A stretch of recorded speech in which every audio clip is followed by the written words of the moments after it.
Assalamualaikum warahmatullahi wabarakatuh.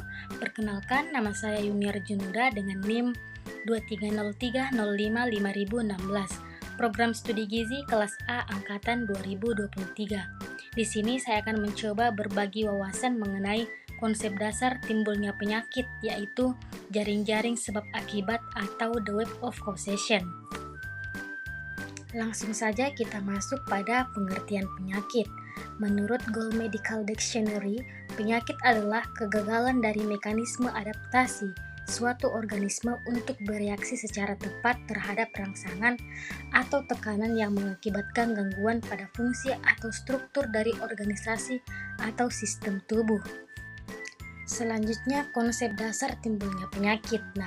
Konsep dasar timbulnya penyakit ini terbagi menjadi 3. Yang pertama yaitu ada segitiga epidemiologi atau epidemiologi trinjal, yang kedua yaitu roda atau wheel, dan yang ketiga yaitu jaring-jaring sebab akibat atau the web of causation. Pada kesempatan kali ini saya akan menjelaskan bagian ketiga yaitu jaring-jaring sebab akibat atau the web of causation. Jaring-jaring sebab akibat atau the web of causation. Pada model ini, suatu penyakit tidak bergantung pada satu sebab yang berdiri sendiri, melainkan sebagai akibat dari serangkaian proses sebab dan akibat. Dengan demikian, timbulnya penyakit dapat dicegah atau dihentikan dengan memotong mata rantai pada berbagai titik. Jadi, seperti gambar di samping, kita bisa lihat bahwa penyakit X bisa disebabkan banyak faktor. Di sini ada 12 faktor dan 12 faktor ini saling berhubungan.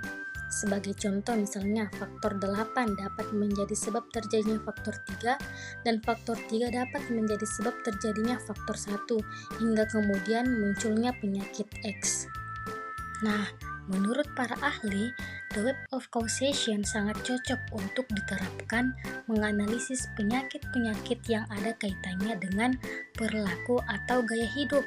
Karena kaitannya dengan perilaku dan gaya hidup, maka pada konsep the web of causation, penyakit dapat dicegah dengan melakukan perubahan pada perilaku.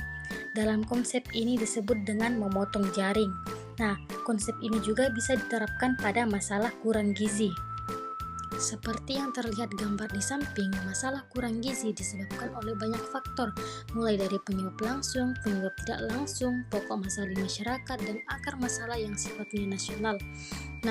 Ketika jaring-jaring tersebut dipotong di antara penyebab tidak langsung dan pokok masalah di masyarakat, sebagai contoh diberikan pengetahuan atau mungkin diberikan keterampilan melakukan pola asuh anak yang baik sehingga faktor tidak langsung tidak dapat terjadi dan faktor penyebab langsung dapat diatasi sehingga tidak terjadi masalah kurang gizi.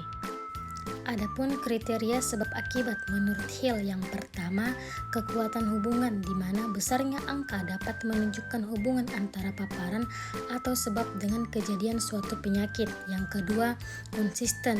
Jadi suatu hasil penelitian memiliki nilai konsisten jika dilaksanakan pada waktu, tempat, dan juga peneliti yang berbeda. Yang ketiga, spesifitas adalah kemampuan satu variabel bebas menjadi faktor risiko dari berbagai macam penyakit. Yang keempat, hubungan temporal. Suatu faktor harus berlangsung atau ada sebelum terjadinya penyakit. Dan yang kelima, biological gradient atau respon dosis. Besar kecilnya dosis obat atau paparan yang diberikan kepada efek akan menunjukkan kuat lemahnya hubungan yang dihasilkan. Yang keenam, kelayakan biologis. Hubungan kausalitas antara paparan dan efek harus dapat dijelaskan secara biologis dan runtut. Yang ketujuh, koherensi. Sebuah penelitian dapat dikatakan koheren apabila penelitian tersebut tidak bertentangan dengan fakta atau kenyataan yang sudah terjadi secara umum. Yang kedelapan, bukti percobaan. Suatu penelitian yang menggunakan desain penelitian eksperimental dapat membuktikan hubungan kausalitas melalui medical record trial, intervensi, dan studi pada hewan. Dan yang kesembilan, analogi. Hubungan kausalitas yang sudah dapat dibuktikan sebelumnya dengan kondisi yang relatif sama dapat dianalogikan memiliki tingkat kausalitas yang sama jika memiliki karakteristik yang hampir sama. Sekian materi yang dapat saya sampaikan. Kurang dan lebihnya mohon dimaafkan. Wassalamualaikum warahmatullahi wabarakatuh.